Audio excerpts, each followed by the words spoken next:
ეთერში ახალი სამზე კოდორიდან დევნილმა 40-მდე ოჯახმა ზუბალაშვილების 42 ნომერში განთავსებული მუსიკალური აცლედის ყოფილი შენობა დაიკავა.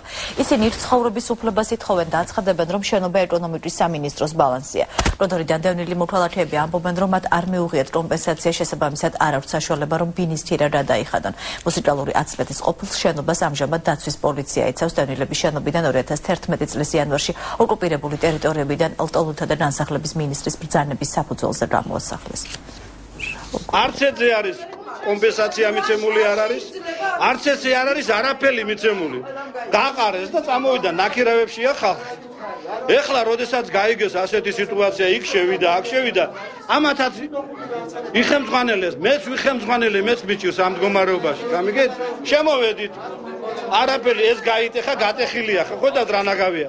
ამ ნაგავს დაცვა უნდა და 2 წლის განმავლობაში იცავდნენ ნაგავს. რა მდგომარეობა ჯერ გარეთ ჩანს, მე აქ და მე ოთახებში მივიდნენ და ნახონ. სად შემოვდივართ, აქაც რო არ გვიშვებენ. სხვა რაღაცაზე უკვე ზედმეტი აქ ლაპარაკი. აქამდე ცხოვრობი ხალხად ძალიან კარგად იციან, თუ რამე არ მიუციათ, კოდორში ვერ შევალ და ვერ უცხოვრებ, ჩემზე უკეთესად იციან.